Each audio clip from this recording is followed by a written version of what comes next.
ಭಗವದ್ಗೀತೆಯಲ್ಲಿ ಪರಮಾತ್ಮ ತಂದೆ ತಿಳಿಸುತ್ತಾರೆ, ನಮ್ಮ ಜೀವನದಲ್ಲಿ ಎಷ್ಟೆಲ್ಲ ಸಮಸ್ಯೆಗಳು ಬರುತ್ತದೆಯೋ, ಎಷ್ಟೆಲ್ಲ ವಿಘ್ನಗಳು ಬರುತ್ತದೆಯೋ, ಆ ವಿಘ್ನಗಳು ಬರುವುದು ಬಹಳ ಒಳ್ಳೆಯದಾಗಿದೆ.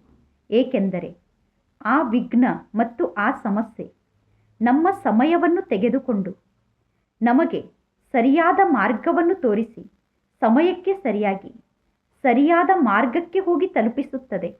ಅಥವಾ ನಮ್ಮ ಜೀವನದಲ್ಲಿ ಬರುವಂತಹ ವಿಘ್ನಗಳು ಹಾಗೂ ಸಮಸ್ಯೆ ನಮ್ಮ ಗುರಿಯನ್ನು ನಾವು ಪರಿವರ್ತನೆ ಮಾಡಿಕೊಂಡು ನಾವು ಸರಿಯಾದ ಮಾರ್ಗದಲ್ಲಿ ನಡೆದು ಗುರಿಯನ್ನು ಬೇಗ ತಲುಪುವಂತೆ ಮಾಡುತ್ತದೆ.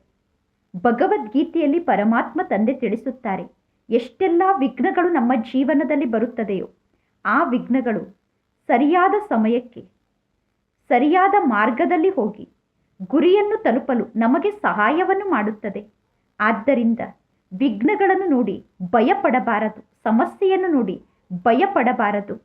ಸಮಸ್ಯೆ ನಮ್ಮ ಜೀವನದಲ್ಲಿ ನಮಗೆ ಅವಕಾಶವನ್ನು ನೀಡುವುದಕ್ಕೋಸ್ಕರ ಬಂದಿದೆ.